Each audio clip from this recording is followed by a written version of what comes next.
Before we dive into today's episode, I've got some exciting news. FutureLab, Australia's first longevity supplement range, is now available at Chemist Warehouse and leading health food stores. Now, this is a lot more than a regular supplement range. It really is a mission. The experts at FutureLab have developed formulas designed to support your well-being today, tomorrow, and beyond.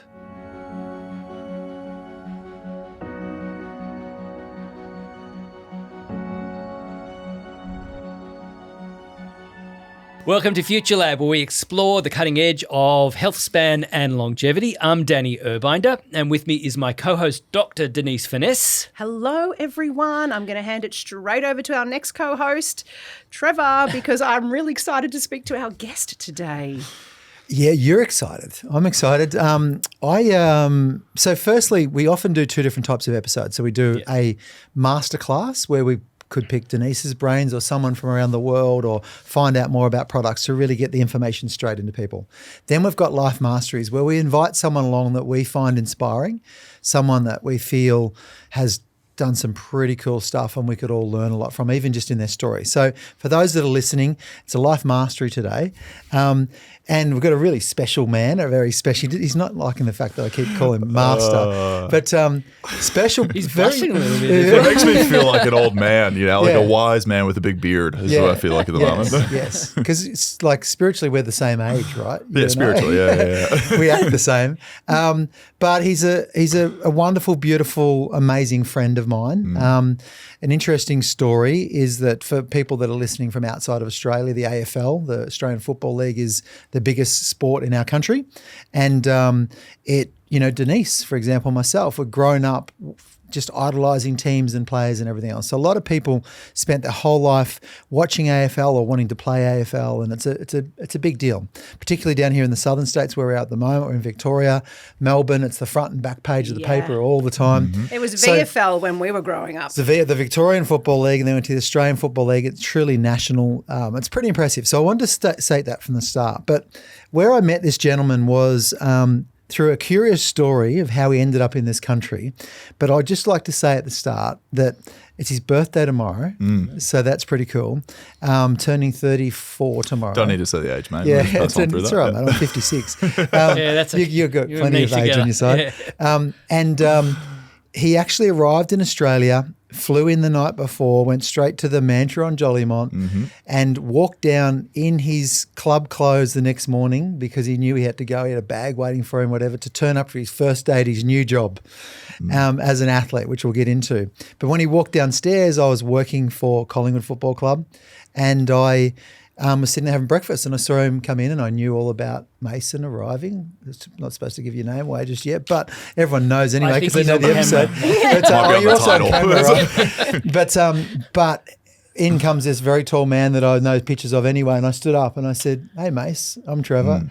I work at the club. Welcome." And I said, "Would you like to have breakfast with me?" And we sat down and had breakfast together, and then walked over to the club together. And I walked you in and introduced you to the development coach at the time and the head coach, and the development coaches ended up being the head coach. So there's a whole story we'll tell there. What did you talk about though? So you've just landed. You've got no idea what's going on. You've come from the US. Have you even seen AFL before? What did you? I mean, did you just say, "Shit, mate, I am shit scared"? So I always tell people, try to put yourself in my position. Yeah. Sorry, great to be here. Thanks so much for having me. First of all, 6'11", 6'11", size 17 shoe. It's a whole thing. But no, I think I always tell people, try to put yourself in my shoe whenever I first came here, right? Yep. I didn't know a single person from Australia. Yep. I didn't know anything about it. I knew that the Sydney Opera House and the fireworks for New Year's, that was it. Kangaroos, koalas, deadly stuff, right? Typical things overseas people say. And koalas. And koalas, yeah. And I came here and I had no idea about anything. And, Trevor, like you said, was seriously one of the first people I ever saw in Australia. And we sat down, and I kind of was like, oh, there's this random guy that says he's part of the Collingwood Football Club, and then I'm trying to you first meet someone, you're trying to suss him out. Really? What do you do? And I can remember talking to you about, you're like, oh, I used to, be an athlete, and I'm just kind of like, all right, what'd you do? And you kind of start talking about what you did, and I was like, I didn't even know that was a professional sport. I had no clue.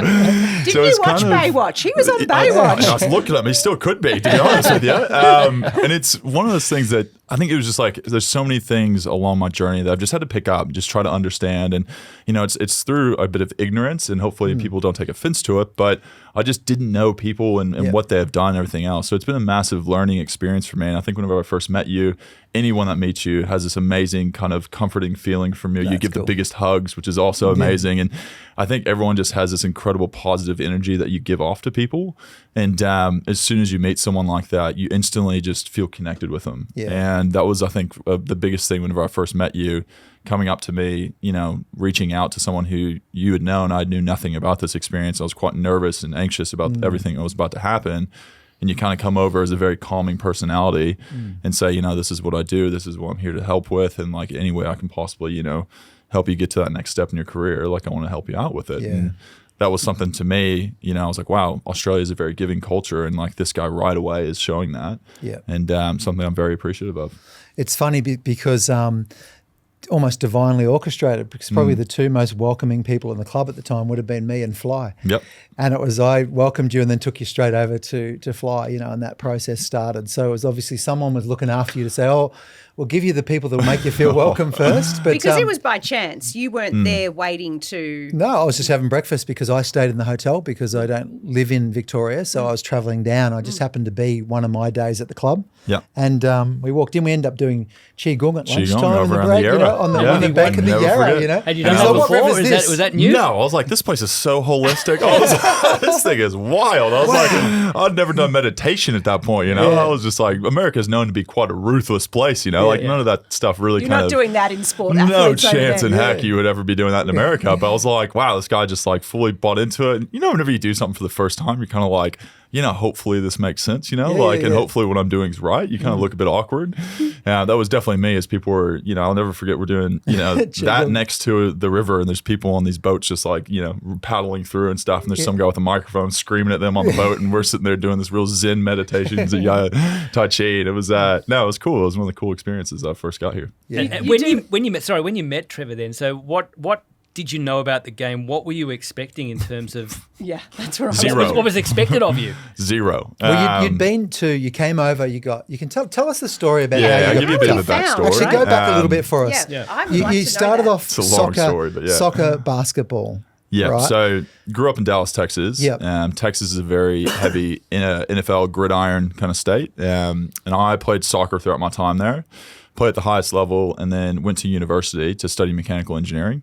And did a business management minor while I was there. But 3 years into that degree, I ended up getting spotted by the basketball team. And I'd never played basketball at this point. I picked it up while I was in university because I had friends that did it.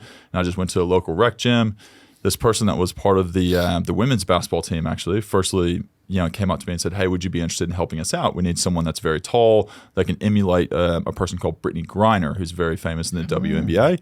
And she was in you're Brittany Griner. Oh, it's Brittany Griner. Brittany Griner's the reason I'm here. Wow, that's pretty cool. Yeah, it goes back a long way. Hopefully she hears this at some point. Yeah. And that was kind of the first time I got into, I guess, like a high level of basketball. I did that, and so you went down to women's practice, and you're basically in their way. You're blocking, and you're doing all that, but you're also like spinning around, doing a few shots and mucking around. Oh yeah, I mean, I'd never really shot a basketball too much, so I just stayed within the paint. Play to your strengths, right? Yeah, and height was my strength because I had no skill whatsoever. So now we did that, and it was more just like defensive stuff. They could run plays against us and things like that, so they could feel comfortable on the weekend once they match up with someone. And I was there, and I think it was a year and a half, 2 years into it, and the men's team trained in the same place, and they're like, hey, who's that tall fellow over there? We're looking for someone that might be able to play that position and help us out. And, I went from the women's team to then the men's team, and we started taking private jets around the country to different games and stuff. And I was like, wow, this is real bougie, And it was awesome. We got free clothes and all this kind of stuff. And that's kind of how the basketball side started. And I didn't expect anything of it. I was like a walk-on, which in America is kind of like the very bottom of the totem pole. Yeah. I sat behind the bench. I didn't even get a spot on the bench. That's kind of how bad it was. But it was an incredible experience. I never thought, my athletic career would kind of go past that. But you did actually play, though. Yeah, well, the first year was like very much learning what basketball was. I'd never checked into a proper game at this point, like in my life. And all of a sudden, who are you playing for at this stage? Oklahoma State. So that's the university. you or anyone else that was around you think it was weird that you'd never picked up a basketball? Very odd, yeah. I mean, I was 6'10" or 6'9" at the time or something. I've grown a little bit since then, but they all kind of looked at me and was like, how did you not play in high school, But I grew 6 inches in the summer over my last year of senior year. So that was kind of, I played soccer my whole life, and that was kind of my direction and what I was passionate about, and all my friends were there. So I just continued on with that. Retrospectively, I, probably should have played basketball, let's be honest, but it's landed me here, and I'm very grateful. But at that soccer point, probably helped with what you're doing now, even though it's completely different we'll come sport, back to that. The beauty is the things in life that kind of lead you to where you're at. So so I played the men's team for essentially 2.5, 3 years. And by the last year, I was, sixth man, which was like the first person off the bench, was having to play legit minutes against guys that were going to the NBA. So people that know my AFL story, it's gone from zero to kind of the experience I've had now was basketball was kind of similar. Like it was kind of, I'd never really played it. And then all of a sudden I'm playing on TV in front of the biggest stage and the biggest players. How bloody cool is that?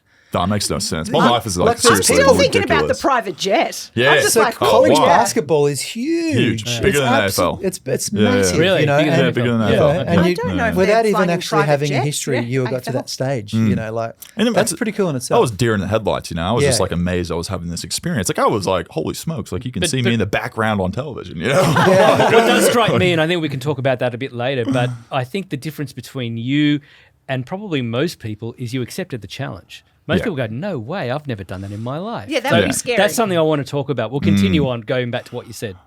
So you're now coming on. You're playing serious minutes. You're shooting hoops. You're actually. I've seen some footage. You're playing some key roles in key moments. Yeah. What was the highlight in the college basketball? What was the game or the moment where you thought to yourself, oh, I just contributed there? I think the first game that I kind of really got the respect of the coaches, and that was a big thing I had to, both AFL and basketball really. But we played University of Texas in Austin, and I think it was almost out of frustration the coach put me in, and then I did everything that he had been looking for, and then he was like, whoa. And then the media caught on, and the media was like, well, why don't we play this guy? And there's a whole thing behind the scenes that happened, but that was kind of like the breakout game of like, this guy plays a role that we need to be filled within the team. He does it well. He's not a scorer. He's not a guy going to the NBA. He just is a guy that's a hustle player that gets us rebounds, gives it to our star players, and they score. And that's all we needed at the time. So it wasn't like I needed to be some incredible basketball player. It's like, no, just play this specific role really well and you can get minutes. And that's kind of how the whole thing started. Wow, I can actually... So I haven't sat with you for that part of it before, but I can see the pattern that then played out again in AFL because you became that player that set up so many other people. One of the things I love about when I'm watching footage is I'll say, did you see Mason's hand just then? Like there'll be a contest where 4 or 5, 6 people are going up and you'll get a hand to it and you'll very clearly deflect that ball to exactly who you see running past. And not a lot of people, certainly not a lot of talls do that because they want the ball, they're going to mark it, they've been aiming their whole life to kick the goal.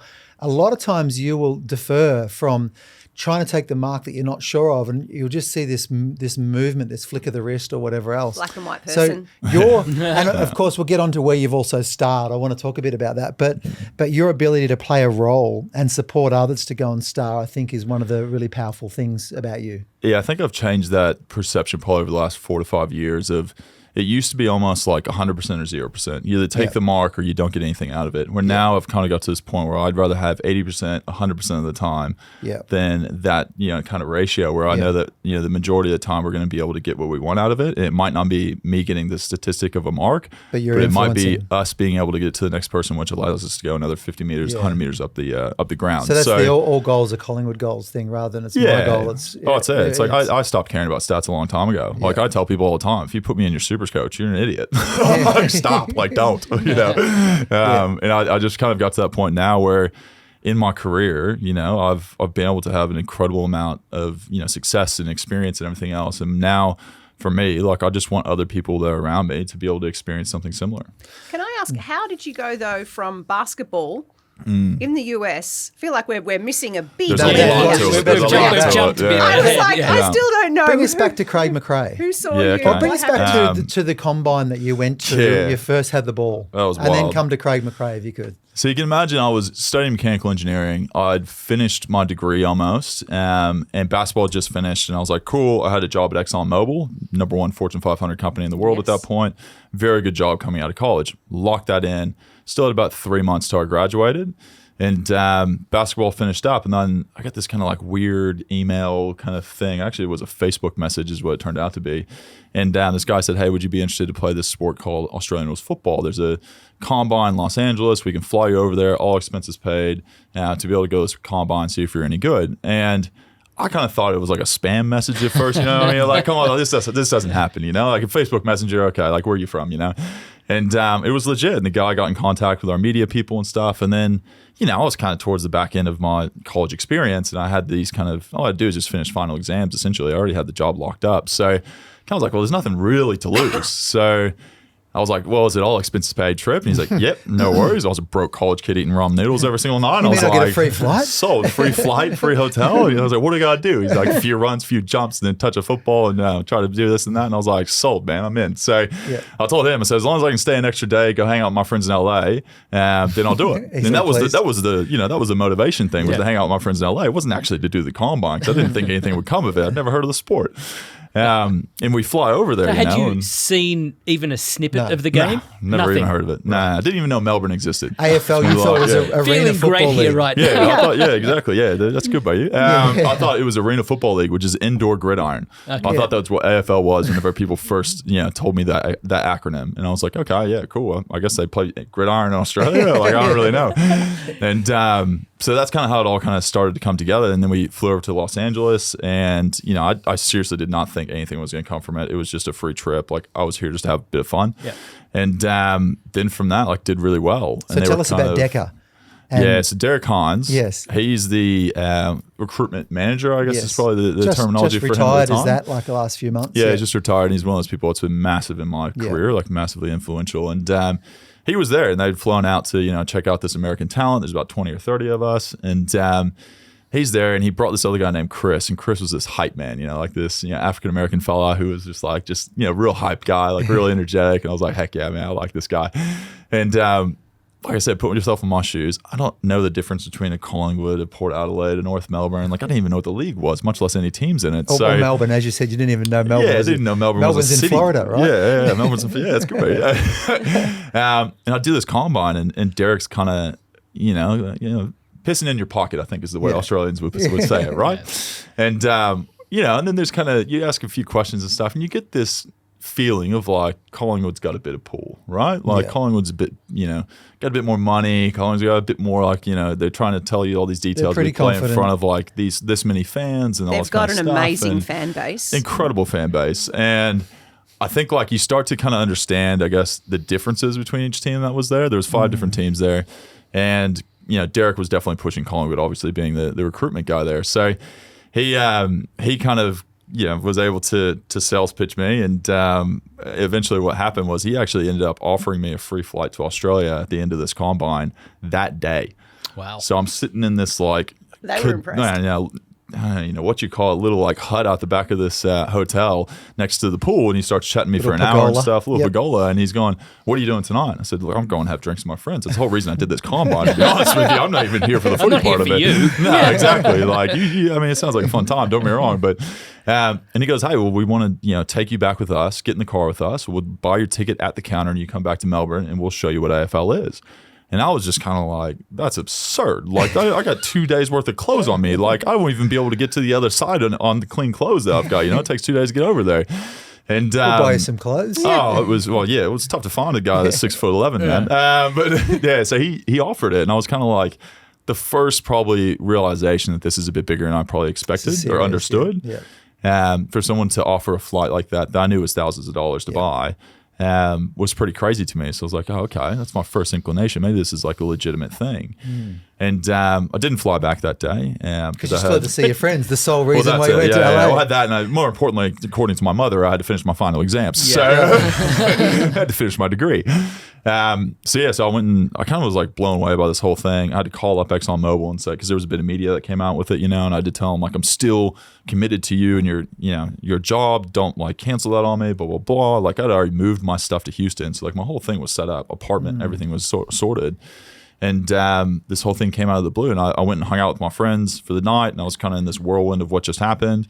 Got back, and then my brother, Nolan, ended up being my agent, who has zero experience as an agent, but it was a bit of fun for us because we're like, what do we have to lose? Because we don't even know the sport exists. He wanted the flight too.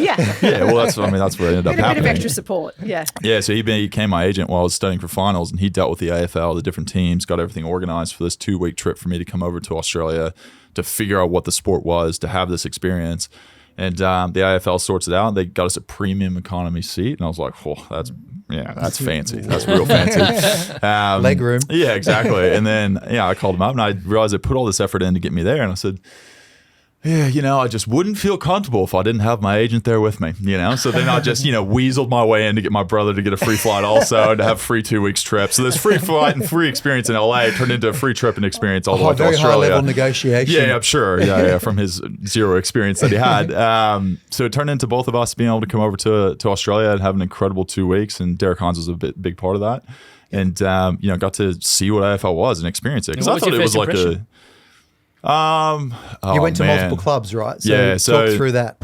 So I went to 4 clubs. There was 5 clubs interested. So we had Port Adelaide, Fremantle, Richmond, North Melbourne, and Collingwood were the 5. The AFL didn't allow me to talk to anyone else because they wanted to pay back the people that came up to the US Combine. Yep.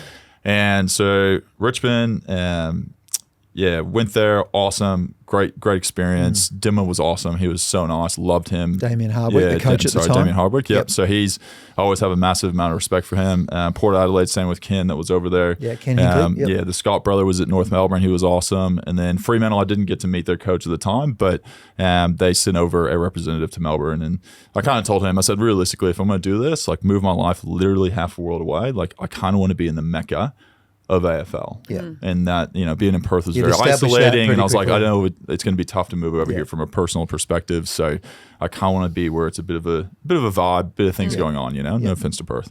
Yeah. But it is Melbourne, that's where they're strongest. Where it started. I guess it is national now, and there are fans all over the world, but Melbourne is where more clubs are. It's the home of AFL. Yes, yeah. You walk out to the MCG, like Collingwood took me out to the middle of it and just said, this could be your office. And I was just like, it's a lot better than the cubicle I was looking at earlier. So who have you got with you at that stage? You've got Derek. Who's walking you out on the MCG? So it was the AFL reps and staff, and then Derek, and then I don't know if Bucks was out there with me at the time. So Nathan Buckley was the coach at the time. And this is the funny thing, right? Like, once again, I'm ignorant to everything that's going on. So one of the first meetings I had with Collingwood was Nathan Buckley, Eddie Maguire, Derek Hines, right? Yes. And I'm walked in there and I'm going, great to meet you. What's your name? I'm Eddie. Okay, great to meet you, Eddie. What do you do, kind of thing. What do you do? And there's a great story behind this. I always tell this story. But so I'm in this meeting. We go through this whole thing. They give you the whole kind of, experience of like, you're going to be the next Nick Naitanui. And I'm like, who's that? Like, I don't know who that is. Like, okay, cool. That guy sounds cool. Like, he's got a fantastic name. I was going to say, cool name. Great name. And I was like, it sounds like fun. And tells you all these kind of things, and it doesn't probably cut through as well because you're just totally ignorant to it all.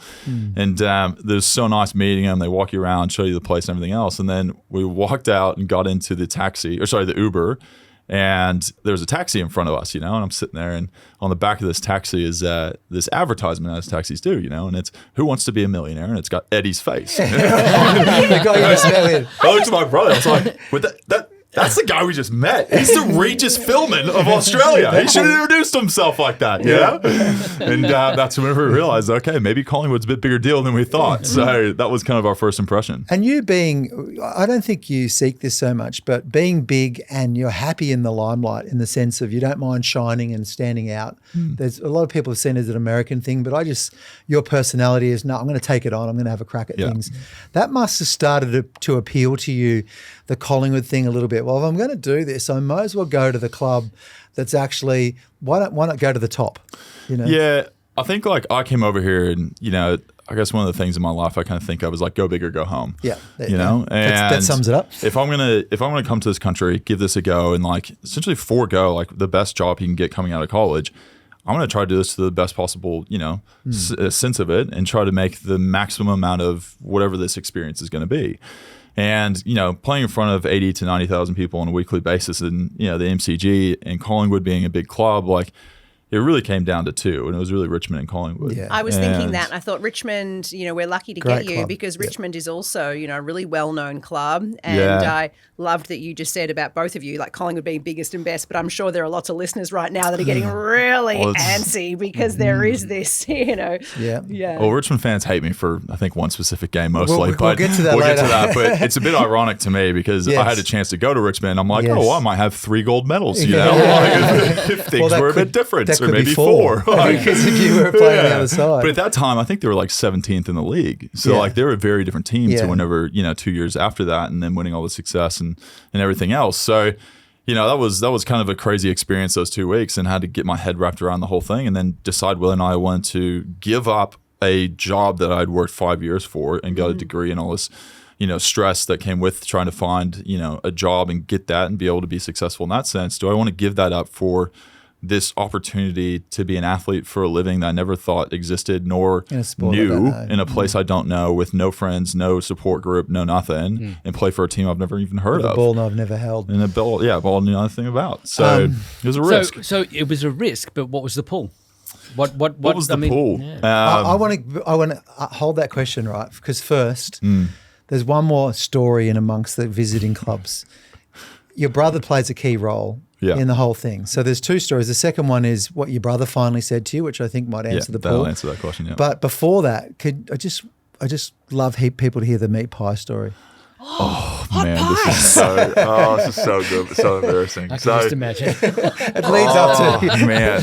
Okay, so let's put it out there. Let's tell the world. Wow, people are gonna hate me, and I'm definitely not getting a sponsorship from 420 anytime soon. My first experience, right? Going to a game, right? America, baseball, hot dogs. Those two are associated with each other, right? Footy, it's meat pies and football. Yeah. So I'm up there watching North Melbourne play in Geelong, out at their GMHBA Stadium, whatever it was called at the time. And one of the guys that's with North Melbourne that's looking after me goes, "Hey, we got to get you a meat pie." I said, yeah, no worries. Like, what is that? And he kind of goes, "I'll show you." Walks me down, gets 2 meat pies for myself and my brother. Walk down to the rooms at halftime. And we're sitting there, and it's a group, a bit like a table like this. There's about 6 people in this conversation. I haven't had a bite of this yet. I don't know what to expect. What are you gonna do I'm with a bit this nervous, as you can imagine. Like, they've hyped this thing up. I'm trying to impress these people. I'm trying to get them to sign me and pay me. So I'm like, I need to make these people happy. So in this conversation, my brother's straight across from me, right? And you can imagine, like, they're trying to talk to you, so there's a little bit of eyes on you and stuff. And through the conversations, one was like, "Hey, try the meat pie," So I was like, "How do I do this?" So you kind of undo the wrapper, and they're like, "Show you put the tomato sauce or ketchup, as I would have called it, on top," and like my brother's kind of doing it at the same time. And I go to take the first bite, and I like bite into it, and I don't know. I assume everyone's kind of had this experience. The middle was cold. Oh, It's frozen still in the Like inside. still terrible. hard, and I was like in this mindset where I didn't know any difference, so I thought this was what it was. He doesn't know that it's not properly heated. I guess meat pies are cold in the middle in Australia, and I'm sitting there looking at my brother directly across me. Right, we are making eye contact straight to each other while we're eating this, going, "This is the most disgusting thing I've ever tasted in my life," but we have to put a smile on and act like it's delicious. Was his cold in the middle as His well? is cold as They cold must as have also. not heated all of the. Yeah. Wow, I thought you were going it to tell was me it wild. was too hot, No. and then you bit it and it went all over you. Or That I was thought you were what going I to tell was me it was the imagining. sauce because I've had even with my Listen to son. this. He did the tomato Well, sauce. I don't know what's worse, to be honest with you. But so then I'm sitting there and I've had this first bite, and in my mind I'm going, okay, I can't upset these people. I need to kind of buy into this Aussie culture, right? So I'm like, I've got to just fight through it. I'm just going to fight through it, bite, get it down, and then we'll just talk about it later. So I go for the second one, and I see my brother, and my brother just all of a sudden like takes this step back out of the kind of circle we're in. I'm kind of looking at him like, what's he doing? But everyone's still chatting to me, and I'm still going, this is delicious. And my brother sits there, and I'm watching him as this happens, and no eyes are on him. They're all on me. And he takes a step back, takes the full meat pie that's like 9/10 the way still there, and just puts it in the bin next to him, drops it in there, and just keeps the wrapper. And I'm like, what is he doing? Like, what the hell? So I have to go second bite, third bite. This is delicious. And then Nolan just interjects out of nowhere, and he just crumples up the paper, like the wrapper, like he had just ate the whole thing. It's like, That was delicious. And he goes, that was amazing. Oh my gosh, you guys do it so well in Australia. And I've watched this whole thing play out in front of me. And I was like, you're the biggest jerk I've ever heard in my life. And I'm just sitting there looking at him like, I will kill you as soon as we get out of this change room. So were the other people having a pie as well? No, just us two. So all the focus was on us and our experience. So now I understand, because I was thinking, why did the other people, if they were all cold, say sorry? No. That's okay. But he wasn't so self-conscious. He would have said, is it meant to be cold? Yeah. You know? It's like, I guess it's just how they do it. Yeah, you know? it's all eyes on you, right? You're trying to put on a good show. That's it. You got to try to impress people. So you and Nolan, take us to Dan's question. What was the draw? What happened in that conversation? Yeah, so 2 weeks was a bit of a whirlwind, and you can imagine like your life is either going to go in one of two directions, right? You're either going to take this job you had previously in Houston, the known, the safe, the well-organized, or the extremely unknown of moving to Australia and just giving this crazy life experience a go. And it was on St. Kilda Beach, one of those moments in life you just never forget. You know, there's moments that stick with you forever.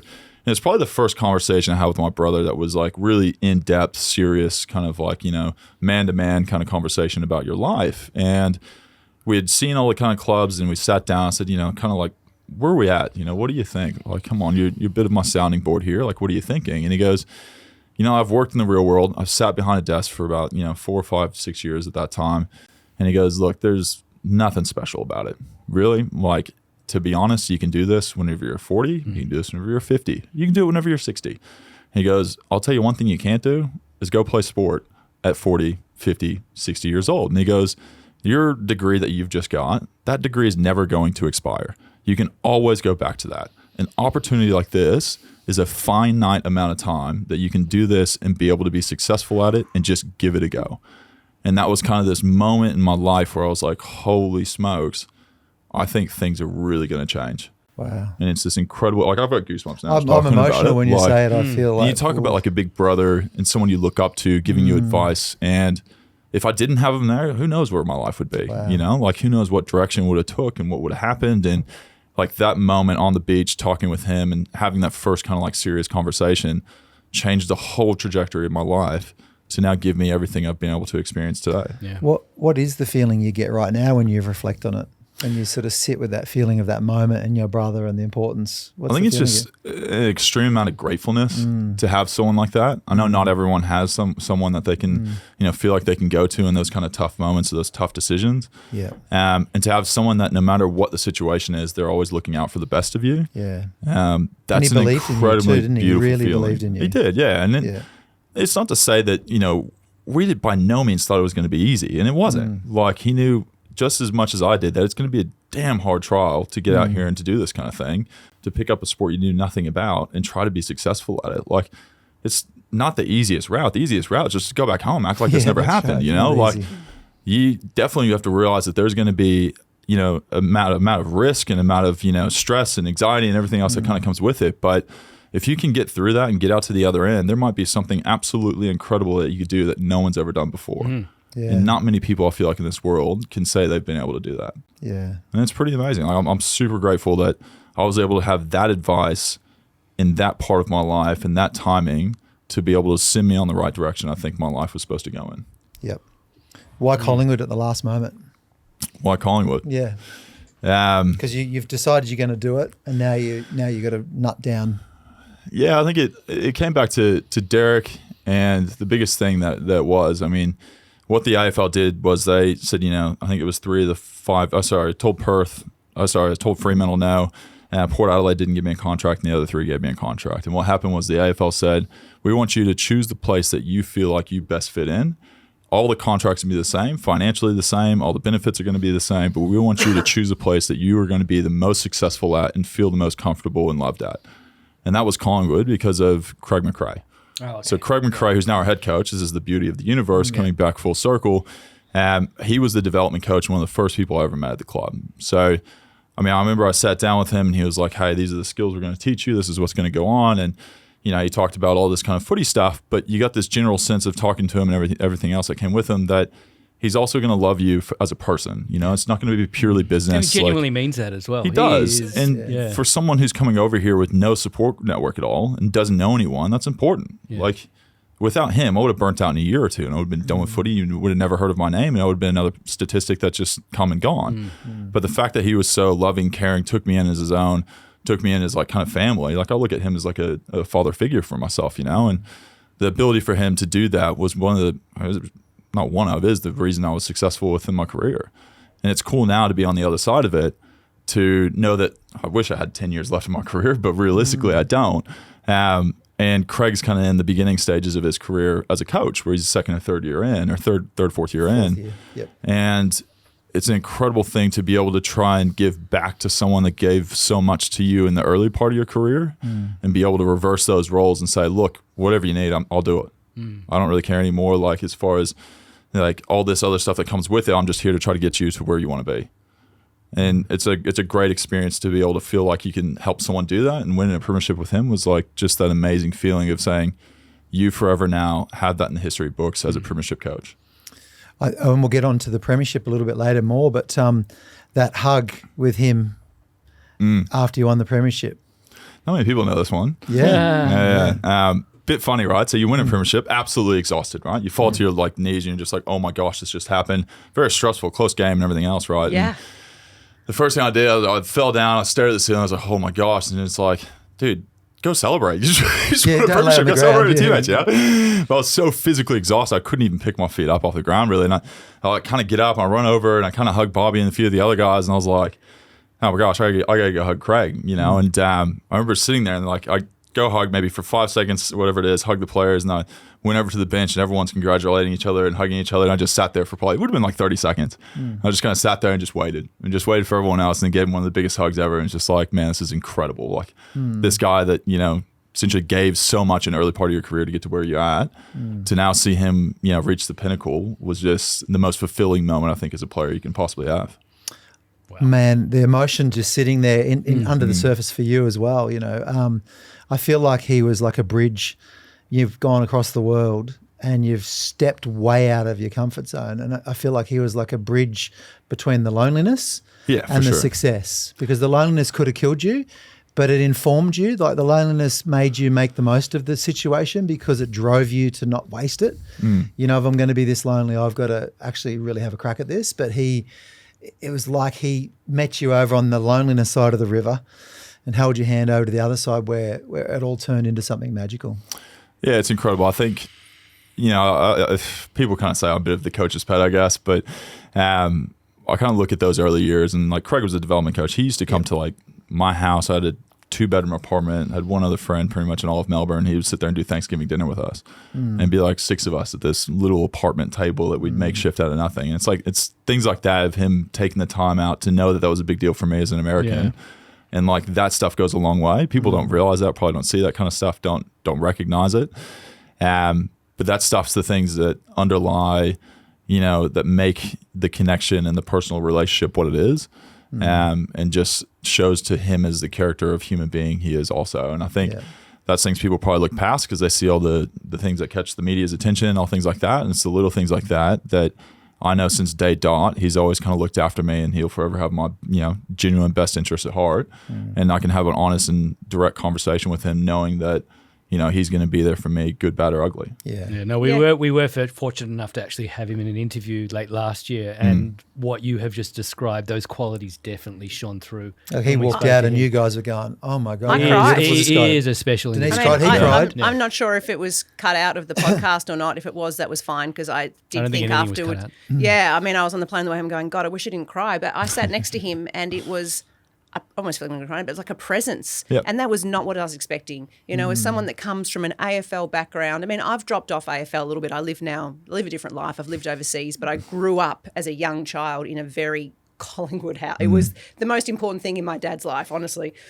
So having Craig McRae there sort of meant a lot. But I was thinking of him as like the footy coach, and it was so different. He's just an amazing human, and I felt really lucky to be able to do that podcast with him. And I walked away just like, wow, he was very different to what I expected.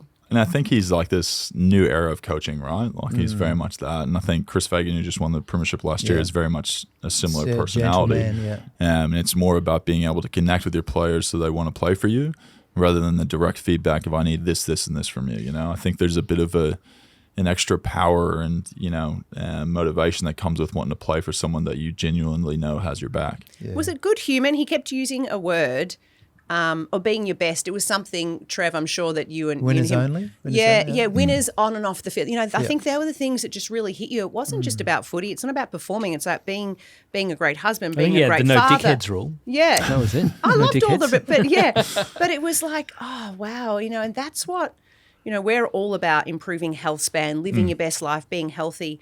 But that too, it's that holistic approach, and not just being praised for what a great footballer you are, but being a good human. So also when you walk away from the game too, that you are loved and that you have those connections. And that was one part of your life, but there's so many other parts of your life as well. And it's really important. It's a cheap reference, but the Ted Lasso reference with Fly, so many people know around the world, is such an endearing character, but he's so close to that, even though he was that before there was a Ted Lasso, he's literally the embodiment of someone that uses humor, vulnerability, everything else. It's an absolute joy to work with him. Without the accent. Yeah, without the accent. Well, he's got Australian Maybe accent. he's got an accent to you, whereas Ted Lasso has got a strong accent to me. Strong, yeah. So you got Fly, his nickname's Fly. You got Fly in your corner and you're starting to feel looked after and you're playing VFL, right? Fun times. Yeah, and so tell us about the experience on the first game. I think your breakout game was at versus Richmond. VFL? Was it the 5 goals? Yeah, versus Richmond actually too, sorry. Yeah, this is what's the curious about. But just tell us quickly about the first game experience and that breakout game, because I think you've realised you belonged by the time that Richmond game happened. Well, it's an interesting one. The first game I actually played, I think, was up in Bendigo in what was called the NAB Cup of... Snap your fingers off goal. I know. I'd never heard of any place called Bendigo in my life, but we went out there and played. It's got a beautiful gallery. For anyone listening, it does have a lovely gallery. It's a beautiful place, but yes. often referred to as Barely Go. Barely go there. Wow, that's a good one. I've never heard that one. But no, that was, I think, my first experience. It was like a NAB Cup preseason game, and I played for half the game, and I was legitimate 2 months into ever hearing of AFL, ever touching a football play or football, and it was kind of funny to me. I went through that whole experience and had a few hitouts and stuff, and then the game finished, and Darcy, was walking next to me. Darcy Moore, captain now. He was a first-year player at the time, and he walks over to me, and I had this conversation with we were playing Carlton, one of the Carlton players, and he goes, "Man, just want to let you know, good luck on your career. Just want to wish you all the best. It's an incredible story, and just want to wish you all the success."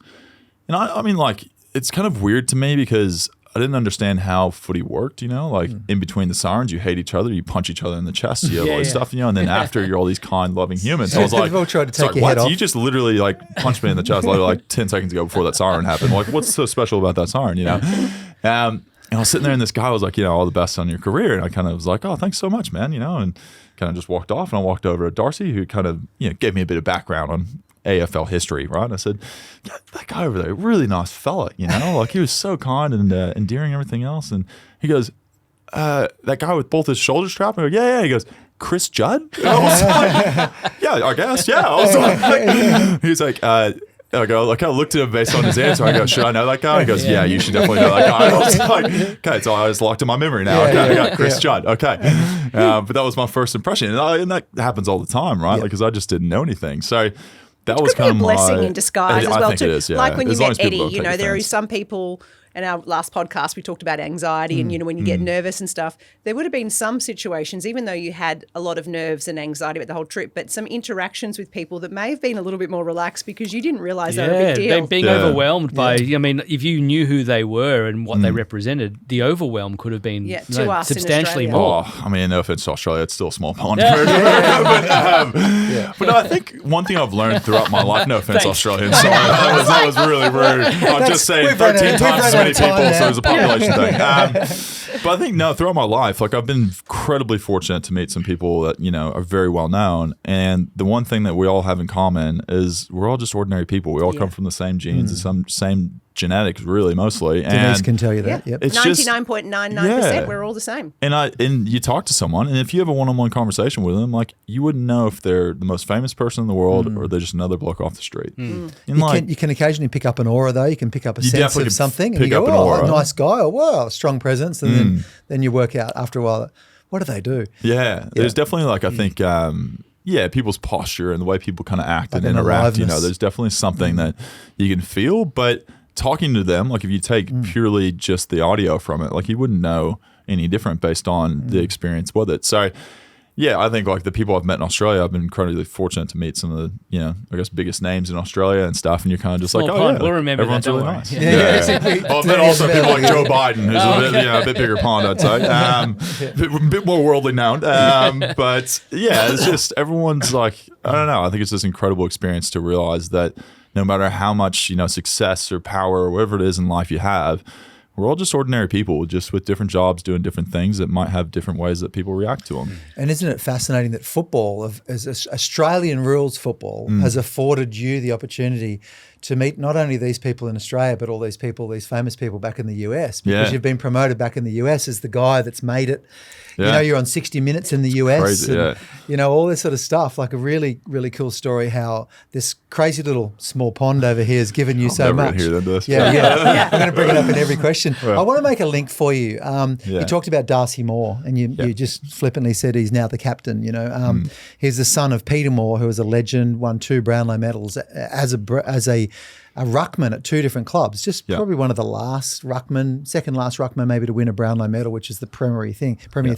I used to run around the street with Peter Moore's number on my back, as a Collingwood fan and everything else. So Darcy comes in, he's in his first year. Yep. Now, you go through quickly, I'm going to keep this link in there, but you go to the Richmond game. You're starting to get a feel for it. You've played how many games of VFL now? Probably 12. Maybe 12 games. It's pretty bloody quick. Half a season. And there were some fun times through that too. Yeah. And then all of a sudden, and fill in any bits you want, but tell us about that game where you got your hands on the ball a lot. Yeah, I think like you can imagine, like I didn't know and had never played in a game. So an umpire points one way, you run the other way. Like I didn't understand that, right? Yeah. So there's like every little tidbit I was picking up every time I played a game. So there was something new I had to learn about the rules or the way the ball was moved or the way players would have to play. And it was just like really just thrown into the deep end and try to learn as quickly as possible. So you get to about halfway through the VFL season kind of playing, and also kind of had this idea, not like I got sales pitched the MCG and 80,000 people, right? Mm-hmm. And I'm playing at Victoria Park in front of, there's dogs running around before the game taking a deuce on the field. So it's kind of a bit of a different experience than what I was expecting. It used to be a big deal. Vic Park, my dad's ashes. That's where you had to start. Oh, wow. Okay, that's serious. In the square. I'll remember that next time I'm there. Vic Park. So Father's Day, we will go and eat. If I'm in Melbourne, I'll go and eat a meat pie. I don't really like meat pies, but I will have warm or cold? Okay. Yeah. Hot.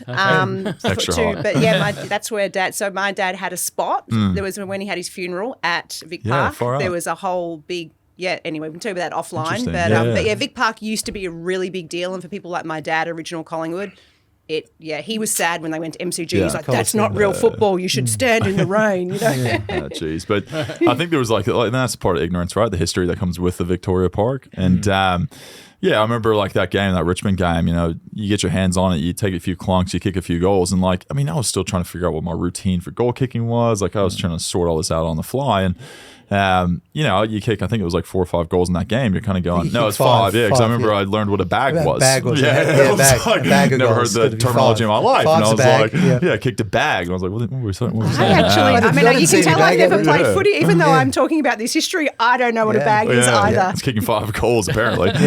4 goals is 4 goals, 5 is a bag. Yeah. There you go. Learn something. Yeah, so I think like that was kind of the start of saying, okay, I now understand this game, and now it's time to try to excel at this game. Yep. And that was kind of like my first experience, I think, of understanding that like I can be above that VFL level. Yep. And that was stand out. Yeah, you can stand out, and you can be, someone who's best on ground, or like you can influence the game in an important way. So that was probably my first experience doing that, and that's about the time you start going like, okay, like I can see this being a successful journey. Yep. And up to that point, like you have your doubts and you have your trials and tribulations around, am I over here doing the right thing? What am I doing? I can't even kick a ball, and I'm sitting here trying to do this, and I'm training next to people like Travis Cloak and Scott Penderbury and Dane Swan. These guys have been doing it their whole life, and they're Hall of Famers. And I'm like, how do you kick? Like I hadn't even kicked a ball. So it was such a distant thing to be able to be the success of someone like that sometimes you just thought, oh, it's unfathomable. Like, I'm never going to play an AFL game. Did you find it hard? Because if you played soccer, you know, so like you can't touch the ball. Was there an element for a while where you just had trouble grabbing the ball, or that was okay because of basketball and it was all just different? Well, I think that's the beauty of, there's so many things that had to happen in my life to land me to where I'm at now. And the playing soccer as a kid growing up all the way to 18, and then playing basketball from 18 to 23, just casually 18 to probably 20, and then like high level 20 to 23. Those are the two that cross over the most when it comes to footy, and especially playing as a ruckman. So it was kind of this weird thing of all these things that I had previously had experiences in my life were now coming back to, you know, help me in the next journey of whatever it was. Yeah. And it was kind of cool. I was thinking, you know, maybe this experience that I've had is meant to lead me to this position of being able to use all these resources to be successful at what I'm doing based on my past experiences. So I think it was kind of one of those cool moments you're going, wow, okay, like everything seems to be kind of falling in line in life, and like everything seems to be having a reason. Like back before, I didn't really understand why all this was happening, and maybe this is it's Making all sense. accumulating to, right? You're starting to see a picture forming. It almost seems fortuitous. It almost seems like it's been preordained. It's crazy. And so that Richmond game was probably the first time I've felt like, okay, I've got this confidence. Now I know what I'm doing. And now it's time to try to take the next level of trying to get an AFL game. Yep. And that was probably the first experience of thinking like I could maybe be at AFL level now. Yeah. Have you ever wondered what a healthier, stronger future you might look like? With Melrose FutureLab, Australia's first longevity supplement range, you can now optimise your health span routine by supporting cellular energy, metabolic well-being and muscle maintenance, as well as much, much more. And you can find this range at Chemist Warehouse and leading health food stores. So moving forward a little bit, we come to the following season. Yeah. Right. So you finish off that season pretty strong. That's the first year. And you come to the following season. It's April 25 is Anzac Day, isn't it? April 25. And so Anzac Day, Australian New Zealand Army Corps, we celebrate our efforts of war and union, the way we came together to fight big battles. And in the 1990s, it's the 30-year anniversary this year, so 1995, Kevin Sheedy had the idea to put this game, Essendon versus Collingwood, the two massive clubs on the MCG on Anzac Day to celebrate, you know, from everything from the haunting playing of the bugle beforehand, last rites. Is it last rites? Is it last post? Last post. Last post. Last post. Not last rites, last post. Hope not. And so this game is massive. And the minute silence, you've got Outside 100,000 people being silent. Yeah. You know, So you've got the AFL Grand Final that has 100,000, and then you've got the two preliminary finals that get you into those three games, the two prelims of the AFL Grand Final. Most people would say, that is the game I want to get. I just want to get into a prelim or play in a grand final. But the other one is Anzac Day. Only two clubs get to play this game. And so you end up at the club that's going to play that game. And guess what happens is that Mason gets the call up to play his very first game of AFL. Really? Anzac Day match. On Anzac Day. I was there last year. So his mum and dad get flown over. Yep. Mum and dad get flown over from America. It's the whole thing. You're experiencing, you're standing there, the last post, everything else. And the games were in the first quarter. We're just into the game, and then enter Darcy Moore and tell us a little whatever you want around this. But I mean, you can imagine I was pushing for AFL and I knew I was close. And for those kind of weeks leading up, I knew there's maybe a possibility. And I think my parents were the first people I found out because they had to fly over here, and that took obviously 24 hours to get over. So they had to tell them so that they could expedite a flight out to get out to Australia in time. And the whole family actually ended up coming out, and incredible moment. Like, I never in my life kind of through this experience knew if my family would ever be here at the same time, or we'd ever be able to kind of share this experience as one. I always talk about family being a big part of why I do AFL. If you ever meet my parents, you'll understand. And my brothers, they love it. Your father and I. Absolute legend. But yeah, they were all there, and it was kind of this incredible experience. And you can imagine, like, I was a year and a half into essentially ever hearing of AFL.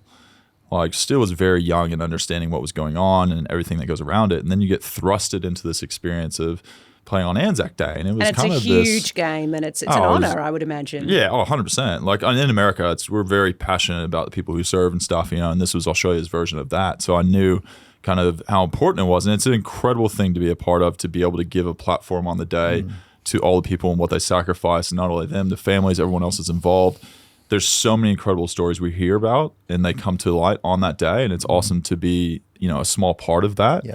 to be able to create. Keeping that awareness alive. Yeah, exactly. And create like something that, I talk to a lot of people who are involved in it that are, part of our Anzacs, and they love being a part of it. And it's such a cool thing to have that platform for them. But to get thrusted onto that day, I remember sitting there before the game, and you can imagine how nervous I was. I'd never played an AFL game. You're playing on what is one of the biggest games of the year in front of a massive crowd, and you have this whole experience of the pin drop in the last post, and then they played the national anthem. And I remember sitting there, and the camera comes and goes past every person, right? And everyone's singing except you. Camera goes past everyone, everyone's singing, and then it goes Essendon first, bang, bang, bang, bang, bang. And then I'm 46, so I'm on the very end. So I'm the start, I think, of the Collingwood group. So it goes straight to me, and I just had to go, just kind of move my lips like I knew what I was talking about. I didn't know a word of the national anthem at that point. No disrespect.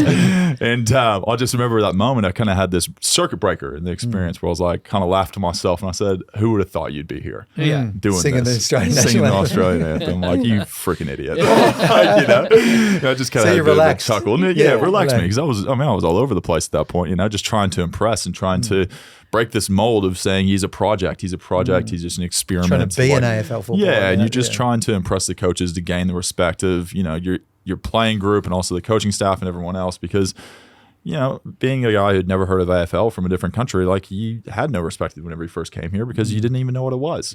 Yeah. So you're just trying to prove to these people this whole time. And it's quite nervous, but within 3 or 4 minutes, I can't remember what it was, of the first quarter, fortuitous moment again is, 3 people I got drafted with, which was Jordan DeGoey, Darcy Moore, and myself. Jordy handballs to Darcy. Darcy turns around, hits me on the chest in a lead out. And so let me explain that. Darcy's running down the wing, receives the handball, which is the middle of the field, just gets this kick, sees you leading out of the goal square towards sort of 2/3 of the way out of the 50. Yeah. And you're leading, doing what you've been taught to do, and you're coming and he just hits you just straight on the chest. Straight on the chest, like right out. And I mean, you can imagine from that, you're nervous just to play the game. Then you're like, oh, first kick for goal. Yeah. So you never touch the ball. First touch. Yeah. First mark. First any statistic at all. And there's a famous club that is the first kick, first goal. So if someone in their first kick in the AFL gets a goal, no pressure. And there's the American. Here's the big American who barely even knows what the sport is. Doesn't 100% know all the rules of the actual game still at this point. So what are you're kicking for goal from about 40, 45? I'd say 30, but I'll take 45. Okay.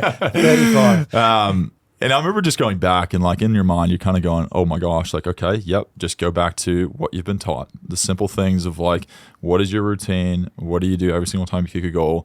Go through that, and that will lead you to success. And, like, that's kind of what, Craig had taught me, as being the development coach. So, you go back and you kick the goal and went through, and you're kind of like, Did you get the goal? Yeah, the first kick, first goal, and I just was like, straight I did not know that. That might have been as I said I dropped out of footy for a few years. That is Just amazing. sitting there like with their jaw dropped, waiting to see what he's going to do. Like, oh my God, talking to each other like, first kick, and he goes back, just plumb kicks it straight through the middle, and everybody went nuts. That's amazing. So can I ask, you've obviously got support from Craig McRae, and I'm sure that many of the Collingwood players are trying to support you. They want you to do well. But was there an element of unease, jealousy, something? There are people that have grown up and their whole life just wanting to play football, and then you just kind of come in. Like, was there any What's of the that? diplomatic answer to this? How do I not get in trouble here? There was no one, I don't think anyone from the club.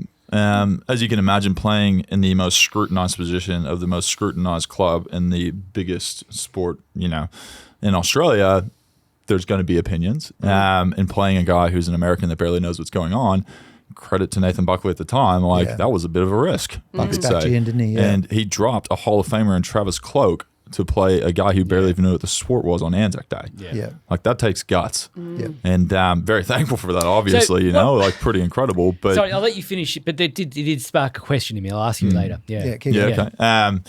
But to go back, I think there's been a lot of hate towards me in the sense that, I've been given this opportunity without, going through maybe the trials and tribulations that people have as a kid trying to make it. I've just been thrusted into this thing and I've made it work.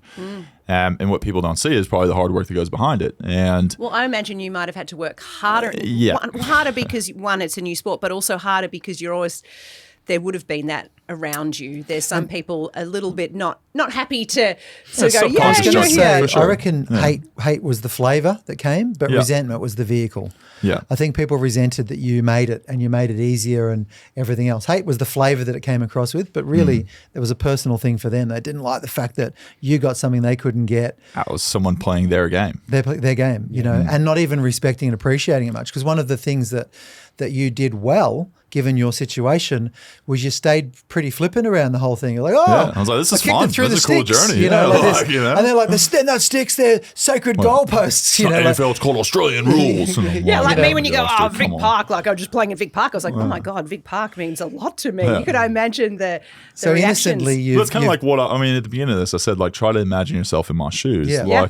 And I think a lot of people probably don't do that, and that's maybe why they misunderstand me. But it's not out of like disrespect or anything. It's just out of ignorance. Yeah. And I find it kind of funny that I'm still here, to be honest, and doing what I'm doing. And I find it an incredible experience. But you know, I'm still learning as a person every single day. You know, Australian culture and everything about it. So, you know, I don't mean to be disrespectful to anyone or upset anyone, but like this is just me trying to learn exactly what's being around me. But I think you being so open and saying things also, though, you can see there's a genuine authenticity, and it doesn't come from a place of actually wanting to,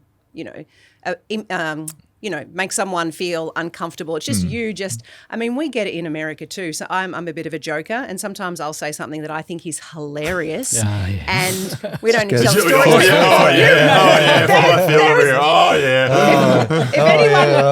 If anyone's listening and they know Mark Hyman, we won't go into the story, but I made a joke with Mark Hyman that I thought was hilarious, and he actually thought I was a stalker, and it was it was interpreted. I thought, and sometimes the difference in humour. Sometimes it's the miscommunication. Oh my gosh! I thought Australians were the biggest jerks in the world when I first came here. I was like, because so ruthless here. You're being funny and you say something and you think you're connecting, but actually you're not connecting because there's different thoughts and feelings and experiences and so much that happens behind it. And when you are coming in so new, so I'm interested to know, how did you get through that? I mean, is it the support of the club? You know, mentally you need to have a certain level of resilience and belief, because you've still got a smile on your face. You still got this flippant, how did you maintain that? It's not always like that, but I try my best. Yeah, I think through the first probably year and a half, 2 years is probably the hardest bit, because you're still trying to figure out your inner circle.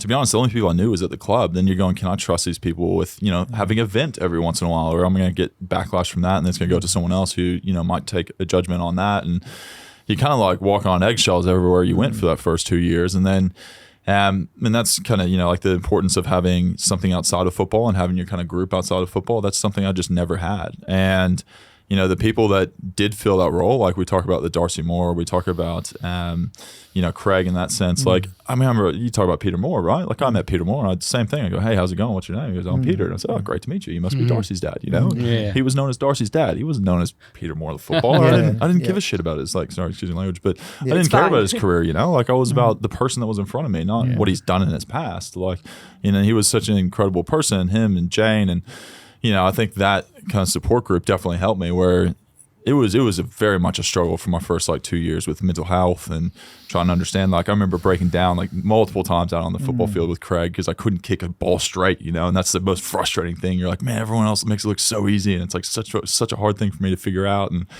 And there's so many of those times, but it's always this belief, and there's one of the most powerful things in this world is to believe in someone and what they can actually produce and do in their lifetime. And Craig's always kind of provided that with me. He's always said, it's tough now, but you're going to get through this, and out the other end, you're going to be amazed at how quickly you'll pick this up.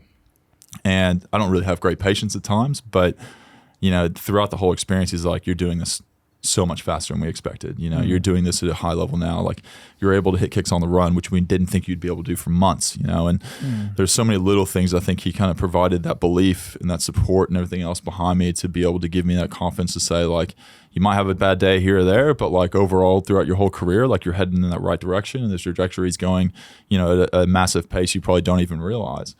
But yeah, I think away from football, it definitely was hard, and it was incredible having played people like you, like Trev, that just have your genuine best interest at heart. And most people, that's their family, but my family was half a world away. So to call them up, I could do that, but to actually physically see them in person was something that was not available to me. Even me, I was on the Gold Coast, so I'd drop down and have dinner and come over or whatever. But but I'd be on the Gold Coast and you'd come and visit or I'd hang out. I'd go crash in your basement, like on the couch. Seriously, we just had 5 days together over Christmas and New Year, which was awesome, But still, that's someone else you can like. But I was 2,000 kilometers away as well. A lot of the time. So, and there was people like, I always have to give credit to this guy because there's some really tough times in my career. We might talk about them later, but he was always there for me, and it was Eddie McGuire, who was the president at the time. One of the first people I met here, and very popular man, and he's had his things that have happened, whatever. But he's a very busy man, as everyone knows. But he always made time for me, and like he would always, every Christmas, you can imagine, like I'm away from my family, I don't have anywhere to go and stuff.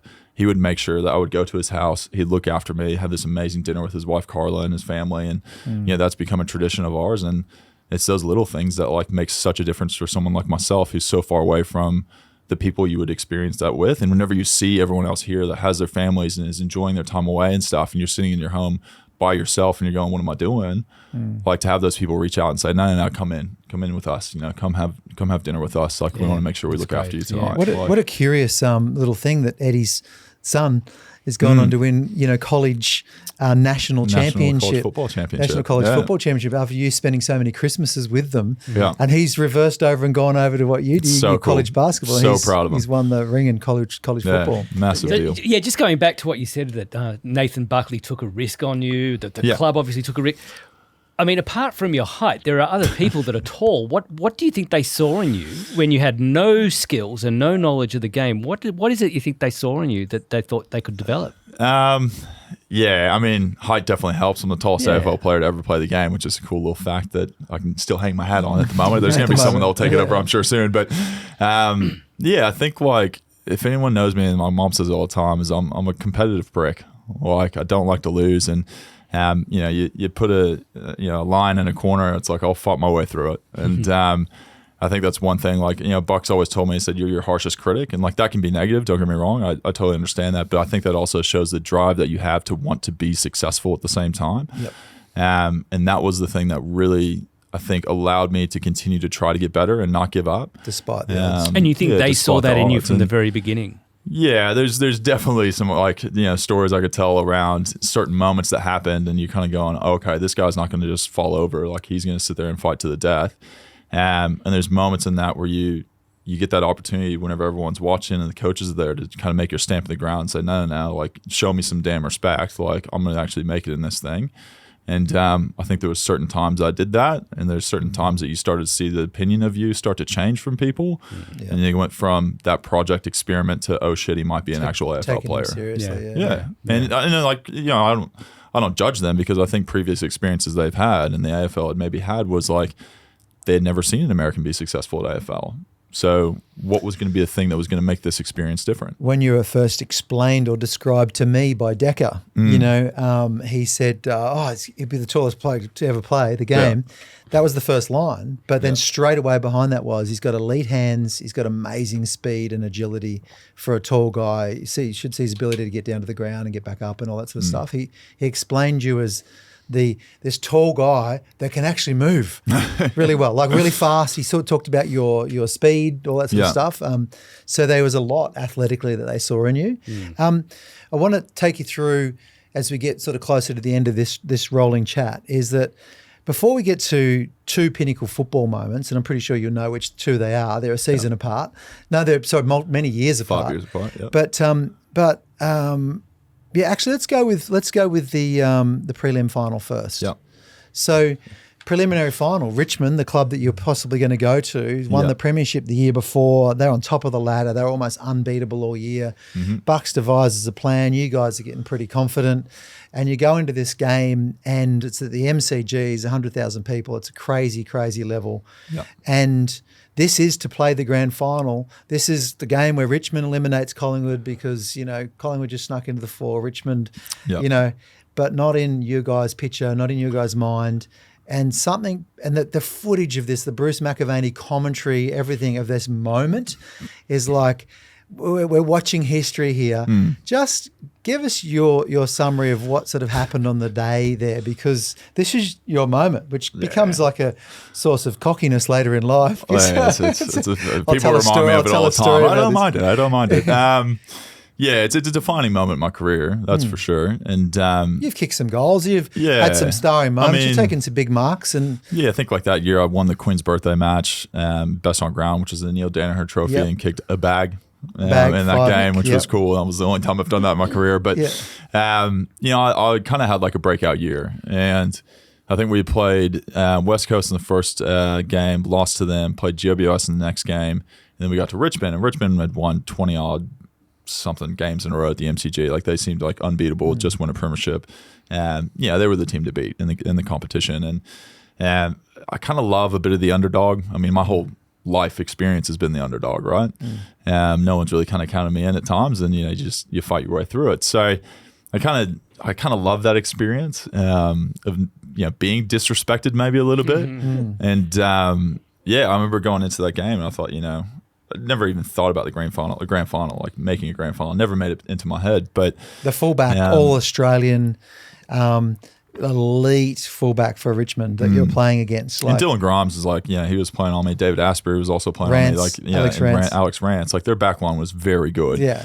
And we go into that game, and there's so many different storylines I guess you could write, but most people wrote us off right away and said Richmond's going to make it to a grand final and probably win the whole thing. And we're getting into that game, and that kind of like disrespect left a bit of a bitter taste in my mouth. And we went out there, and I think it wasn't just myself. I think a lot of other people were the same. And had that moment of like flow. We talk about everyone, hopefully in their life has experienced flow state of some sort, right? Whether it's like just smashing out emails through a day, and you get to the end, you go, man, I just was so efficient today. Like absolutely killed it, Bit different going out and playing for 100,000 people, but that was my version of it. Yeah, right? I like it. But, you just kind of felt in that flow state, and I felt like everyone was so connected on the day. And, whenever you kind of have these things, confidence is built and grows the more it happens, right? And you get your first mark of the game, bang, you feel like you're in it. You get your second, your third, you go, okay, maybe I'm on here. When you get your fourth and your fifth, and you're going,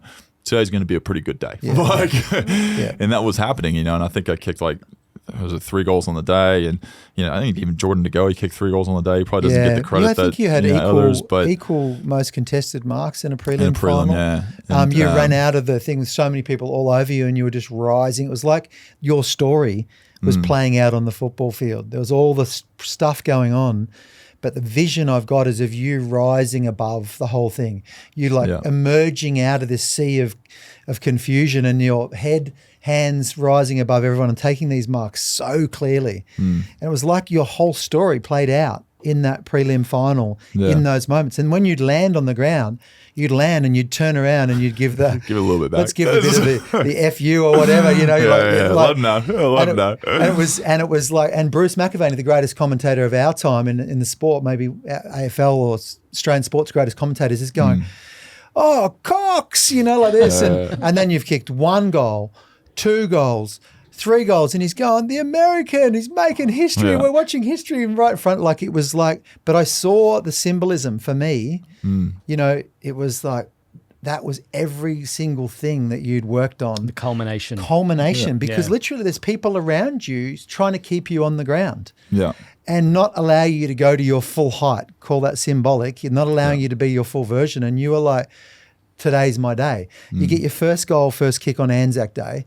You get your best on ground 5-goal bag on Queen's birthday, which is the big game, the big freeze. Yeah. You come out in the preliminary final, the second biggest game of the year, and you absolutely tear it apart. Collingwood are leading like 70 to 16 or something one stage, or some crazy amount, like something ridiculous. So that you must have had the experience of the euphoria of the moment. Did it occur to you as it slowed down? You had to think about the grand final, but did you think to yourself, what just happened? Yeah, I think like in the moment, you're so focused on the next thing, right? You're so focused on where you need to be, what's going on, making sure you try to take the next mark, things like that you don't really take in the moment as is. Like, I mean, people sat there and one of the things that I think people talk about that comes out of it is this USA chant that comes through the MCG. USA. And like, the crazy thing is like that happened on the day. I didn't even recognize it. I was so in the game, like so in the flow state, I didn't even acknowledge that it was happening.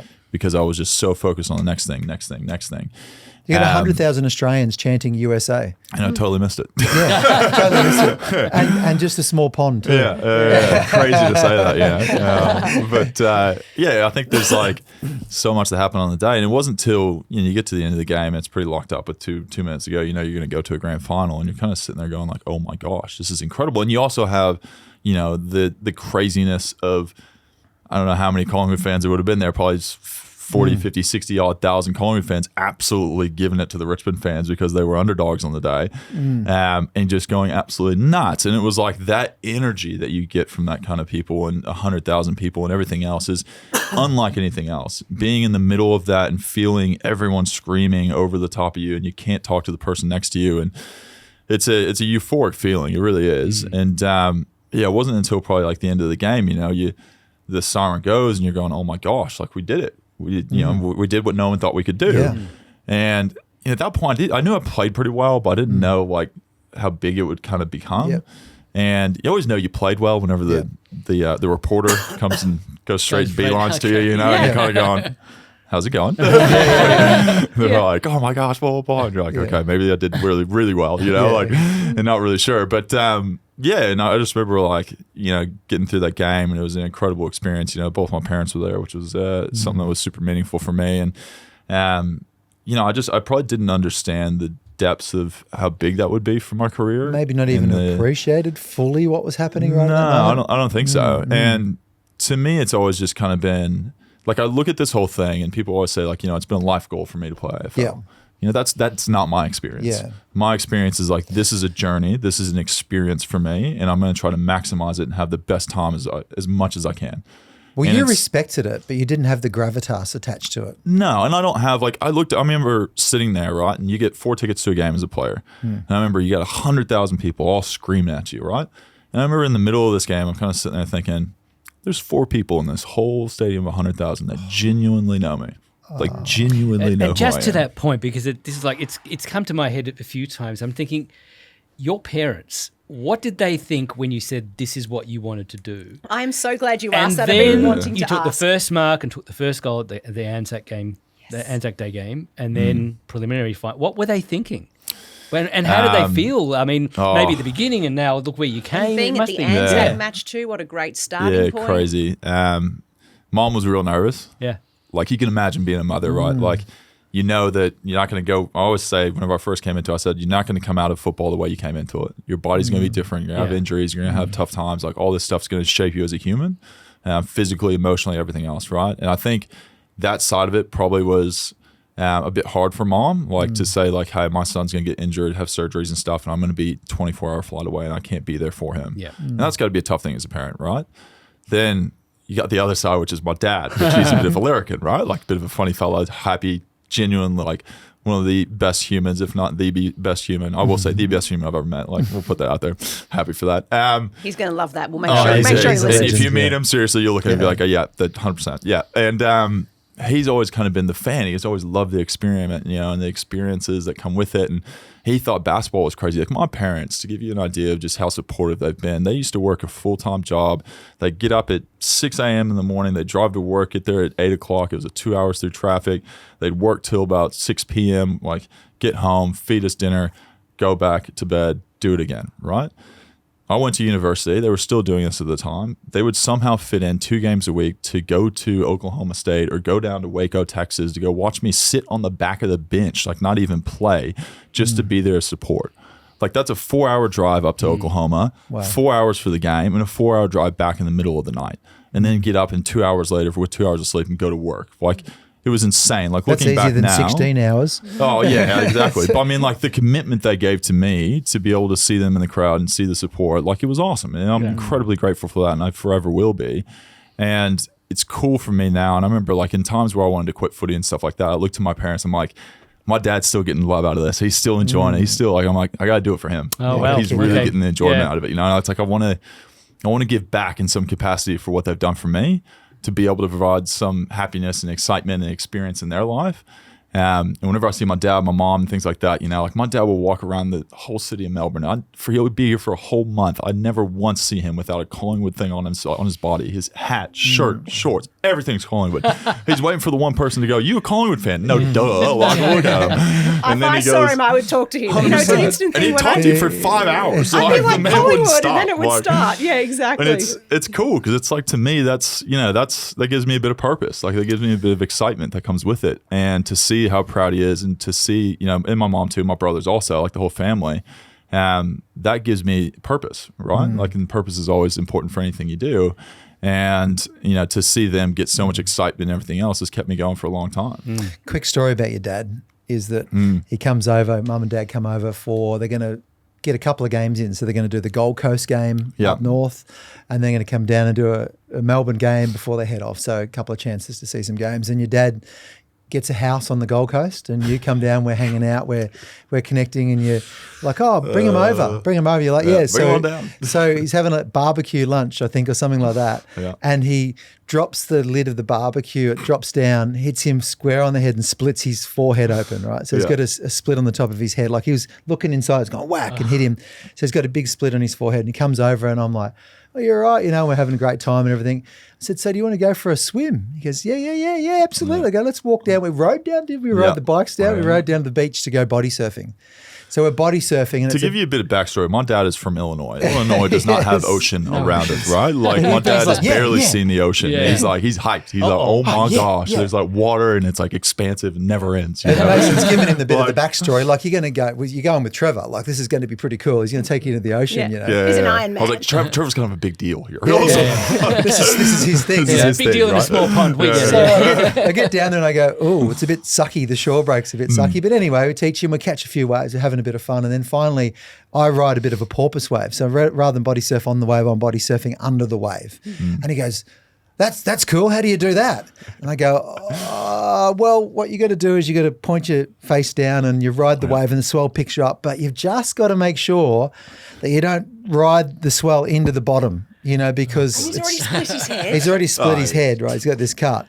And so we're doing a couple and we're having a go at it. And then finally we see him. He's obviously got the travel going, the wave crunches, and he stands up and he's like, "Go like this," and he throws his arm in the air, and he's kind of also spinning around going like this, and we go home and we go, "What the hell's going on?" He's got blood pouring down his face. He body surfed into the sandbank, grazed his face down like this. I think nose as well, wasn't it? Face full, and nose. like blood everywhere. Blood everywhere. I've taken him back to your mum, like back to our place, and gone, "Here you go." I took your husband surfing. Here he is. He goes to the next Collingwood game in Melbourne. Of course, the TV always want to speak to your dad and get him. So he's doing this interview, and he's got this massive cut on his forehead, this graze on his things. Like, "It's really good to be here supporting Mason." And I'm watching from back on the Gold Coast, going, "Oh no!" I wish he had said that. I wish he had said the story that he was out there body surfing with you. Yeah, that would have. He might have referenced something like that, but he does it with a smile, and he was like so hyped. I don't even think he realized he was bleeding at the time, all through his face, and he was just like, "That was incredible! Oh my gosh!" He was like, his eyes were stinging, and we're looking at him with wide eyes, and it's just all running down. We're like, "You might have a shark coming after you soon, so we're gonna get out of the water." But another symbolic thing is, the way he handled that little adversity was like, "Who cares? Spent the time of my life." Yeah, it's probably where you get it from. Can I ask?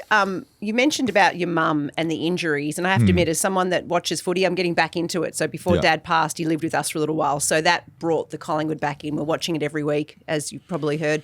Most important thing, but I would see you take off your top, you're at the end of the quarter or whatever, or you're on the bench, and you're strapped up here and you're strapped up there and you've got goggles on. So I thought you were going to have glasses. Yeah. So I have seen you on TV looking like there is a lot. You've walked in looking great. If people aren't watching YouTube, you look super healthy. I said you look really young and fit and healthy, but I've seen you looking very banged up and lots of straps everywhere. And what's going on with your body? Are you okay? Yeah, I mean, I think what people don't realize is like how much AFL players probably have going on in the background as far as injuries that they just don't say. Tape all over your shoulders, legs, everywhere. Your whole body had one around your stomach, I think. You had tape around your stomach. I've been Take us through, because the prelim final was a high point. Yeah. You lead the grand final right through the last few minutes, you lose that game. Yeah. Probably didn't understand how hard it is to get there at the time. But then after that, you drop off the face of a cliff because you go through a series of big experiences. Back to Denise's question. Tell us firstly the ones that you went through, the major ones, the visits to hospital. Because there's a couple I'm thinking of that are major, because there's a high height at the end of all this, but I think you had to go through this other stuff to get the last little bits of who you really are to be ready to play the role you played later. So tell us what happened. Yeah, I mean, I obviously wear a bit of accessories, as you were saying, on the football field, and one of the biggest ones is the glasses that I wear, and that was accumulation of something that happened after the grand final. So the first thing is, in the grand final, I had Barras had ripped at my eye as a bit of an incident in a contest with his hand, and just got into my eye. On purpose? No, he's going for the ball. He's just going for the ball. It's just these things happen. And I didn't think of anything at the time. You're in the grand final. You say, just play through it. This is an incredible experience. Get through the game and all the best, And then we get into the next season. And, I had a really bad eye injury where a player in a ruck contest had stuck his finger and got actually behind my eye. It was one of those, there's a poke in the eye and there's a real kind of trauma to the eye. And it happened, and I started seeing all these dots flying everywhere. My vision was totally different out of my left eye. And I'm going, this is a bit odd, but I didn't feel a lot of pain. So I was like, I'll just fight through this, And I got to halftime, and I walk into the change rooms, and I go to the doctor. I say, hey, I've been poked in the eye before. This is a different feeling. This is not the same as it's happened before. And I said, can you just check this out real quick? So he pulls me into the doctor's room while everyone else is doing the line meetings and stuff. And he kind of, I don't know if you've ever been to a doctor and something, traumatic kind of happens. There's a bit of a different feel in the room all of a sudden. And I remember sitting there, and he looks at my eye, and he just kind of goes a bit quiet, and he says, I was like, yeah, are we all good? He's like, no.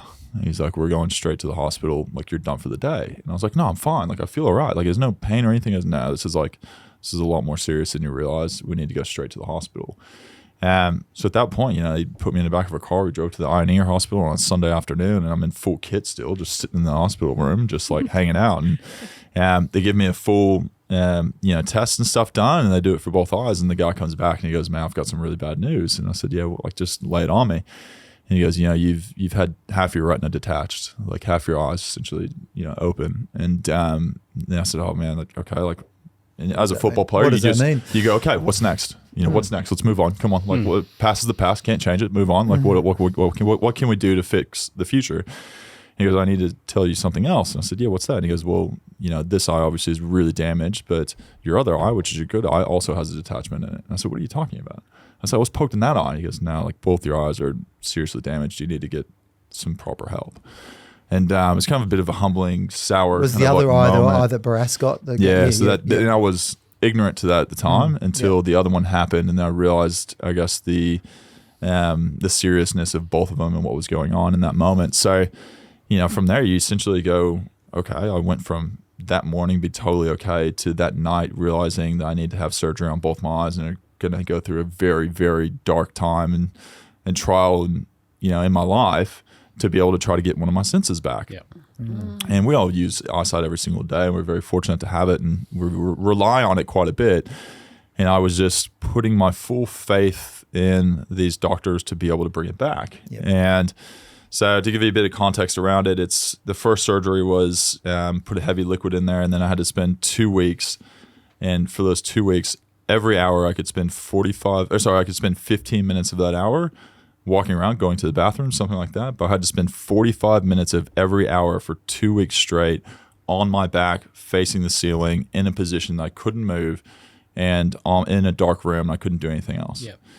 So that's insane. It sounds like saying the words doesn't sound too much, but to sit there for 2 weeks. 2 weeks. That's 24 lots of an hour every day. What is essentially bedridden. And at that point, I didn't have family over here. I had a decent friendship group, and I still do. I've got some amazing friends that really look after me, and they kind of came over and stuff. And you lose your eyesight. I didn't have any sight whatsoever, and the thoughts go through your head in this dark room of going am I ever going to see again? Am I ever going to play football again? There's all these kind of questions you start questioning about your life. And thinking I should have taken the job and sat in the office job. 100%, yeah. So in that recovery phase, you had lost your vision, is that right? Totally lost my vision. Couldn't see anything. Like you'd pick up the phone, I couldn't answer phone calls because I didn't know who it was. Couldn't see what was on the phone, and everything was just completely like blur, and it just was like nothing was visible. And you kind of go, okay, well, hopefully this gets better, And for those 2 weeks, you have all these negative thoughts and all these things coming into your head, and it was a very tough time. And I talk about Eddie previously with the Christmas stuff, like. One thing that, I have incredible respect for him during that time was like there was not a ton of people that reached out during that experience. But Eddie, being one of the most busy people I've ever met, he was the one person that consistently checked in on me. I felt like every single day asking me like, can I do anything? Can I send food? Can I like stop over and just check in on you, whatever it was. And it was that little effort that meant a lot for me at that time in that dark period of knowing that someone looks after you and doesn't know the extent probably of what's going on, but just still wants to make sure you're okay. Yeah. Wow. Yeah. And that's something that will forever, I think, like connect us. And I'm forever grateful, and we'll forever have that experience. It's really a to have measure that of the connection man with too, him. isn't it? Yeah, and I understand, like, he's had everyone's got their opinion of the man and stuff, but like my personal experience going through that kind of stuff and having someone like that support me has, I feel like, bonded myself and him for life, and something I'm extremely grateful in those really dark times. So take us into ruptured spleen. So the eyes, the vision has obviously come back. You're not wearing glasses. I thought you wore little goggles because I used to play netball and I wear glasses. So, prescription. So I thought you were wearing prescription goggly things that we wear in sports. So you're not wearing prescription goggles, you're wearing something to protect your eyes when you play football. So, I mean, the way this all kind of panned out was the AFL, you can imagine it's a bit weird doing something that someone's never done before, right? And I tried all these contacts out, nothing was fitting, and then got to this point. It was kind of a determinate point in my career of saying, like, you got to fix this. You can't mark a footy without seeing. And like I was playing games at that time. It was during COVID and stuff, and I was playing games where I couldn't see the ball over 10 meters in front of me. I would just body up the person, hopefully that he's reading the ball well, and then I would try to take a mark whenever it came 10 meters in front of me. So there was that whole thing, which was like kind of crazy within itself, trying to play like that. And I got to this point, I said, man, like, you're never going to have a career doing this. Like, you need to make a decision. And wearing glasses was not something anyone ever did in football, and it's not, I mean, people judge you and people were going to say those things and make fun of you and all this kind of stuff that comes with it, right? Like, there is that critique of people. And I remember it was a very nervous thing to go out and like present yourself with these things on in the middle of training. Everyone's looking at you going, is this a joke? Or you gave me the confidence to wear them to be netball, because I wear glasses as an adult, never as a child, but I would never wear my glasses playing netball, and I shoot. And my husband was like, I think you need to, do something with your eye, because he's like, I was like, I play really well, and I'm not playing at your level. Anyway, found out that, obviously how much better I was when I was wearing glasses, but I saw you with those, and I was like, okay, I'll get some. For a lot of people, didn't it? And I think that's one of the most beautiful things that's come from it. So, I took this risk to do this that no one had really done before. And, and it's a bit of like a bullying kind of sense that it can come with this, right, to people that do wear glasses whenever they play or train or even in life. And, I decided to kind of go through that kind of bullying from the media, the bullying from other people and stuff like bullying? that. Oh, of course, yeah. From the media? The media didn't understand why. They thought I was just doing something because I thought it was fashionable. And I was like, mate, like, I've had both my eyes ripped out. Like, And you had two different shades on these glasses. You need each lens slightly different to be able to help you counter the lights so you could see. So I've had my left eye looks a bit different than my right because my pupil doesn't constrict anymore because of the surgeries. You can probably see it looks like I've had a bit of a big night. So, but it's a bit of effect that's going to stick with me for the rest of my life. So I have to have one that's a bit darker than one that's a bit lighter, and then there's correction in each one of them. And I've even gone to the people at Oakley headquarters over in California and talked to them about this and what I do, and shared ideas back and forth and stuff like that. And that first part of wearing them was quite nerve-wracking and kind of like, judgmental, I guess, of like, how are people going to take this, like this is a different look, and like didn't really know. And, you fight through the kind of negativity, and then it kind of became, okay, this is just part of him. This is the part of the visual of what he looks like now. And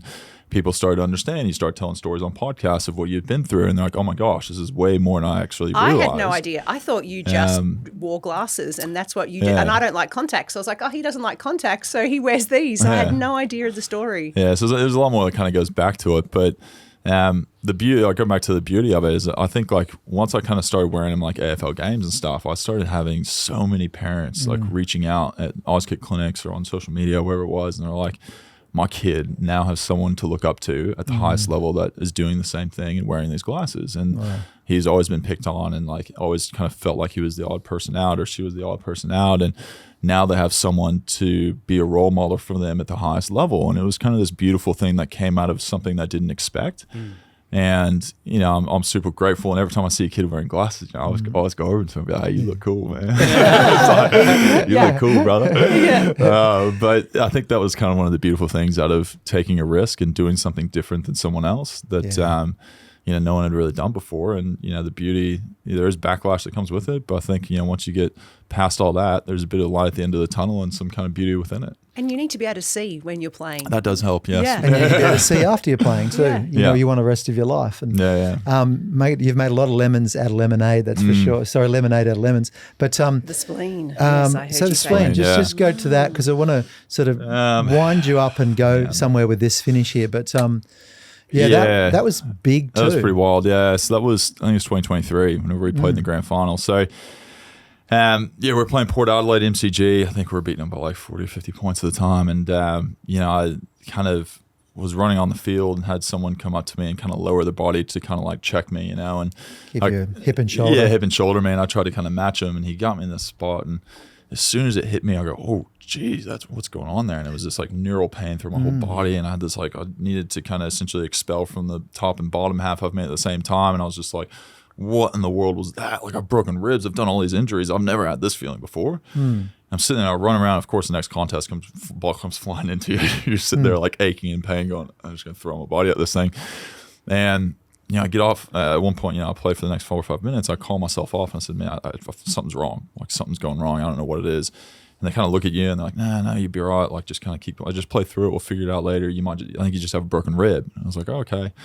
So played through the rest of the game and stuff. Didn't play as many minutes and stuff, but played through the rest of the game. That's Dermot Brereton stuff right there. It's just stupid. And you look at people like Christian Petrarca had it last year, and it's like I kind of reached out to him and I was like, man, like look after yourself. Like make sure this is not something to kind of try to fight through. This is like serious stuff. And so I played the rest of the game, and then, you know, I go back to the rooms and like, oh, I think you just have a bit of a bruised rib. Go home, just relax and stuff. So went relaxed, and I woke up on Sunday morning. I said, you know, something's wrong. Like, I don't feel like something's right. Like I'm still in quite a bit of pain. I'm starting to get this like bloating in my abdomen. I never had that before. And I was like, what is going on? And I said, I didn't ask the doctor for an x-ray. I told him I'm getting an x-ray today. Like I'm going in. And so I went and got a CT scan and stuff. And I mean, this is probably something, I don't know how much of the legalities around this, how I can tell, but essentially they came back and said, yeah, you're good. You just have a bruised rib. And I said, okay, all right. You know, it's an x-ray. I trust an x-ray, you know. And so, you know. And x-ray's more bones too. Yeah, like, x-ray, CT scan. I can't remember what it was. Like it was a scan of some sort, yes, right? And I was like, man, something just doesn't feel right. But okay, like I trust the people who are, you know, in the system. And so I go back and, you know, we've got about 5 days till our next game. I think we're playing Richmond actually on a Friday night. And, you know, we get to Wednesday and I hadn't done the main training. And, you know, I'm sitting there and they're like, hey, we got to make sure you can actually get through this pain to be able to play if you're going to play on Friday. So Thursday we came up with this plan. We said, okay, we're going to do a bit of like a captain's run. You're going to run around, do a few up downs, do a few ruck drills, kind of bash bodies a bit. And we're just going to pump you full of painkillers and a pain patch and everything else. We're just going to try to get you to fight through this kind of broken rib. So I was like, okay. So I went out and I did that, you know, and I went through all this kind of stuff. And then, you know, I walked off and I said, all right, cool. Like I'll fight through it. I'll get through it. But it's going to be a long day. I might need a few more rests than normal, but I'll be able to get through the game. And he goes, yeah, no worries. I said, I just want to bring something up. It's a bit weird, but I've got this like weird kind of neural pain in my shoulder. And he kind of was like, oh, that's a bit odd. I'm like, that's kind of different. So then he goes, oh, we'll check the scans again. So he goes back to the scans, and the scans show that I've got a lacerated spleen that's been internally bleeding for the last like 5 days. They've been bleeding internally, pouring it into your abdomen. For 5 days. And I'm days. going, what are you talking about? And he goes, it all makes sense now. Like you've got the abdomen stuff and everything that's going on. I was just like, what the hell? I was like, and yeah, same thing. As an athlete, you go, okay, what's next? How do I fix this? You know, what's next? How do we keep moving forward? And he goes, oh, we're going to talk to a spleen doctor and stuff. So I call the spleen doctor. He comes, come straight into the Epworth, chat to him for a bit. And he goes, what have you been doing over the last 24 hours and 48 hours and 5 days? Had all the medication. And I said, like, I pumped full of anti-bleed tablets. I've had, painkillers. I've had a pain patch, and I'm trying to fight through it. And then I did some up downs and running around. And he goes, you've done the exact opposite of what I'm going to tell you to do for the next 24 hours. Yeah. And I was like, what do you mean? He goes, I'm going to give you this piece of paper. This has a phone number on it. If you feel like you're about to pass out, hand this to the next closest person to you and tell them to call that number and send you to that hospital. And I said, what do you mean? He goes, well, if someone calls the hospital because you passed out and they send you to the Epworth, they don't have a trauma ward to be able to deal with internal bleeding and a lacerated spleen. They're going to have to send you over to the Alfred, and that might take 30 minutes of just transit that you waste, and that might be your life. And I was just like, sorry, what? And he's like, yeah, this is like, the fact that you're kind of around right now and like just doing this stuff is ridiculous. Like you should be in a bed. Like you shouldn't be doing anything, like, and he goes, I'm going to talk to the spleen people in the morning. We're going to have a conversation and see kind of where we go forward with this, So I said, okay. He said, do not stay alone tonight. I live alone. He said, do not stay by yourself. Something happens, you need to have someone there. So I think I stayed at a friend's house. Someone stayed at mine, where it was. And I get to the next morning, I'm in a meeting with the club and just kind of chilling. I get this call from the spleen doctor, and he goes, what are you doing? I said, I'm at the club right now. He goes, I had talked with the doctors. How quickly can you get to the hospital? I said, probably 30 minutes or something. He goes, cool, see you in 30 minutes. So I just go to my car, get in the car, drive to the hospital. Before I knew it, I was in the gown. I was put on this table, and it's like essentially a cross on the table, and you got this big x-ray machine over your chest, and then you got your arm out to one side, and then you got this TV, and it shows the live insides of what you are inside. So you've got this live version of x-ray of like your internal organs. You got your arm out there, and it cuts your artery and starts feeding this wire through your body. You're awake for this whole thing.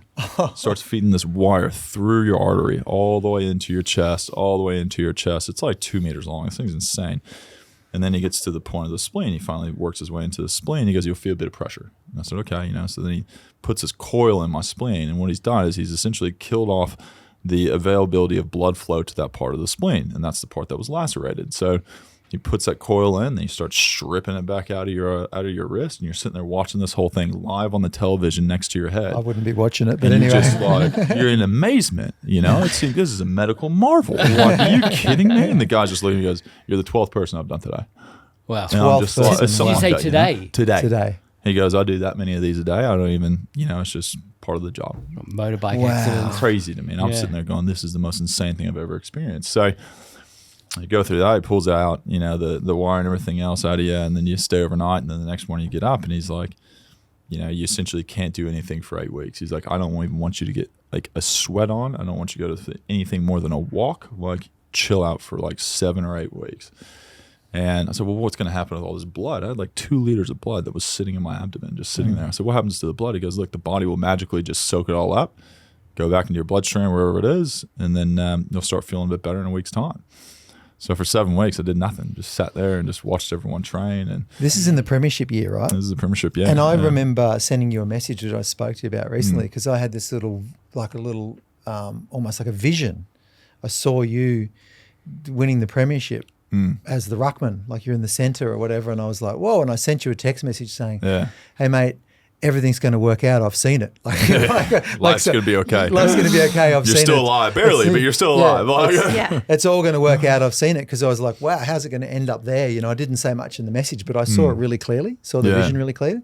So take us forward, and because we've got to wrap up, but if we come into all of a sudden now, after all these things you've been through in this unlikely story, you're the starting ruckman for the premiership, for the grand final, with the development coach is now the head coach. The kid that kicked the ball to you for the very first goal is now your captain. And Geordie De Goey is now the star. And you're lining up for that game. Like, it's a bit serendipitous. It's so serendipitous. It's so magical. It's so beautiful. It's so divine. You've impacted so many people. Before we touch on that, round this off, tell us about those moments. Tell us about, that game and the finish of that game when that siren goes. Well, it's funny, you go from this injury early in the year, and then you play a few games, and then you actually get dropped to the VFL. Yeah. So before I even played finals, I think it was maybe 4 games before we started a finals campaign, 5 games, I got dropped to the VFL and had that very honest and open conversation with Craig at the time. And, he said, look, I have full belief in you that you're going to come back and be better than ever. And we just need you to go back and kind of find some bit of form. And that's a tough thing as a player and as a coach to give, as feedback. But, make it back into the team towards the back end of that kind of 5-game period, and then make it all the way to the grand final. And to me, it's like I talk about, it's all about the experience and the journey and everything that's kind of come with it. And it's such an incredible, like, I'm so lucky to still have these people involved in my life and still have these people, like, I'm still kind of having this experience with, and then to be able to have the biggest stage and everything else included. Like Darcy Moore in our first grand final wasn't even allowed to play. Like, he was, I think he was injured at the time, and now to see him as the captain, and then like all the stuff that comes with it, and then like before the game, you do the parade and he like holds up the cup, and it's like, I'm like looking at all this, I'm like, wow. Man, 5 years after the last grand final. Yeah, I was like, man, this is incredible. Like, we were all young in that first grand final experience, and now we're kind of like a bit more of an experienced group that's played together for a while.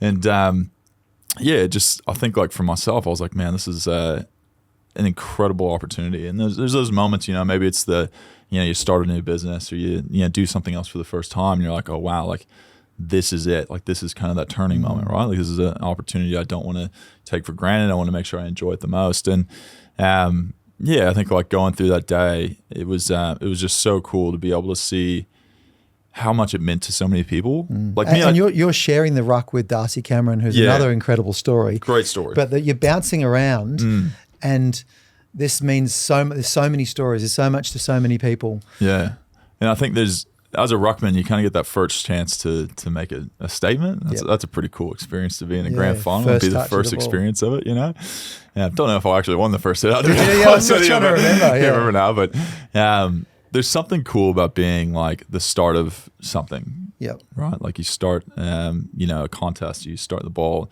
in the middle, or, stoppage around the ground, or wherever it is. And sometimes being a ruck is a bit of a thankless job, I'll be honest with you. But to me, I've always enjoyed more seeing other people be successful than myself, especially towards, this time of my career. Whereas if I can help someone else get more touches in the game, or if I can help someone else to score, like, I get more enjoyment out of that than scoring myself now. Which is kind of like a weird experience, I feel like. And I think like being a ruckman in the premiership and having that faith from a coach to do that is incredible. And there's a moment, the way we played, to give a bit of background, is like, I would play for a chunk in the middle, and then, at the very end of the quarter, I would come off for like 4 minutes, and that was kind of it. And I would sit the bench for the last chunk, and I would see us finish a game.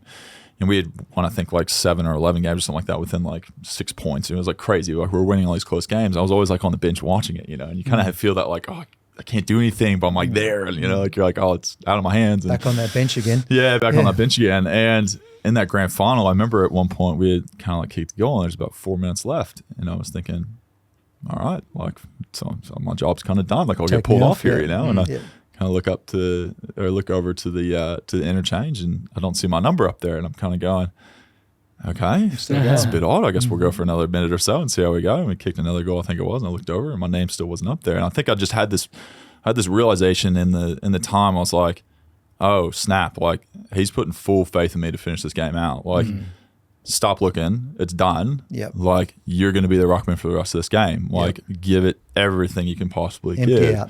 Empty everything out of the tank. So it was kind of that beautiful moment of like feeling like someone genuinely goes, hey, I'm putting my full faith in the fact that you can get this job done. Wow.